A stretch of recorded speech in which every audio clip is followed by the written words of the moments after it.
It's Patrick Hutzel from intensivcarehotline.com with another quick tip for families in intensive care. So currently we're working with a client who has their 79-year-old mum in ICU. She initially got admitted with severe pneumonia and ended up on a ventilator with a breathing tube initially, then had to have a tracheostomy because of the inability to get off the ventilator. And thankfully, after a few days of the tracheostomy, she got off the ventilator. I made another video about this just a few days ago, where the headline is something like, my mum came off the ventilator in record time. And that's what a tracheostomy should be there for. It should facilitate ventilator weaning in record times, really. Once someone has a tracheostomy, sedation can be switched off, and then hopefully, ventilator weaning can be started. And this particular lady came off the ventilator within just a few days. So in the meantime, the ICU keeps pushing for LTAC, and in the meantime, they're downsizing the tracheostomy, right? Which means they're now downsizing from a size 8 tracheostomy to a size 6, and she's been off the ventilator for more than 3 or 4 days. So the signs are pretty good for this lady to become decannulated, have the tracheostomy removed, then go onto a hospital floor or to a hospital ward, and then go home.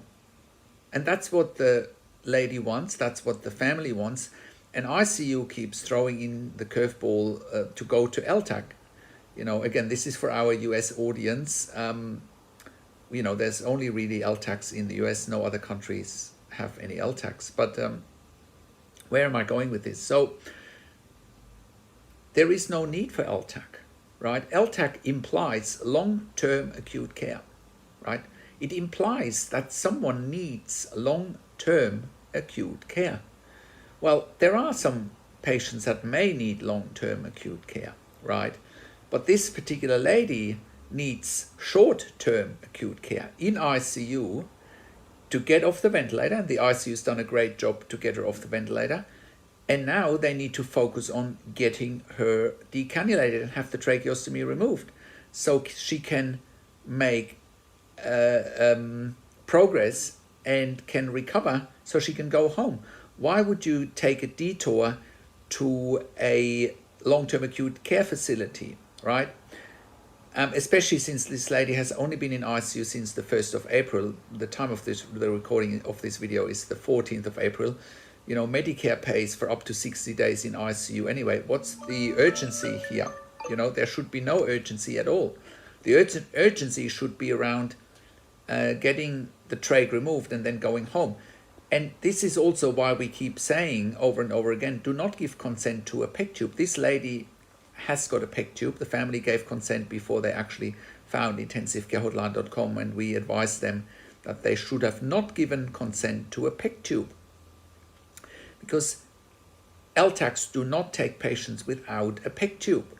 So if you're watching this and you're wondering whether you should give consent to a PEG tube, the answer is no, because once your loved one has a trach and a PEG, they can go to LTAC. We strictly advise against LTAC. LTACs are not equipped or designed to look after ICU patients. Look at the online reviews of LTACs. There's enough said on those online reviews. Look them up, right? Your loved one would be going from ICU from a 1-to-1 or 1-to-2 nurse-to-patient ratio to LTAC, which is a 1-to-5 or sometimes 1-to-10 nurse-to-patient ratio. They're setting patients up to fail. They're setting patients up to bounce back into ICU very quickly once they're in LTAC.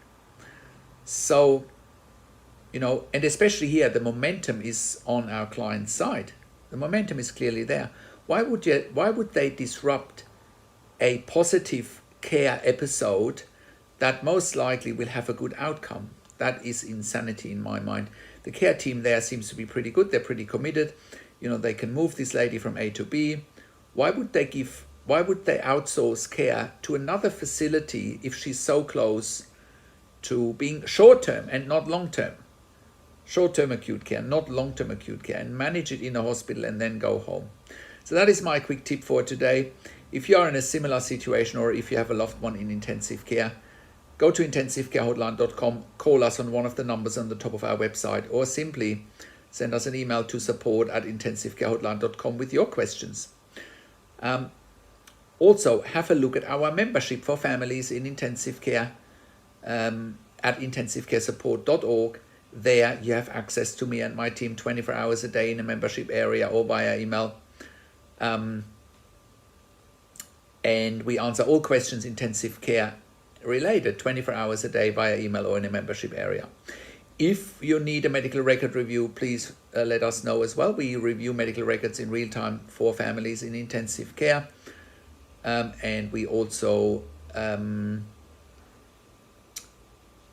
review medical records after intensive care. But we strongly advise to get access to medical records while your loved one is in intensive care. You know, families don't know what they don't know, and unless you have someone professional that can interpret clinical data in intensive care in real time, the intensive care team can play yo-yo with you. They can tell you whatever they want, and you have no avenue to verify what they're saying is true unless you can get that second opinion, and we can give you that second opinion by either talking to the doctors and nurses directly or by looking at medical records in real time. Now, that's my quick tip for today. Now, subscribe to my YouTube channel for regular updates for families in intensive care. Share the video with your friends and families. Click the like button, click the notification bell, and comment below what you want to see next or what questions and insights you have from this video. Thanks for watching. This is Patrick Hutzel from intensivecarehotline.com, and I'll talk to you in a few days. Take care.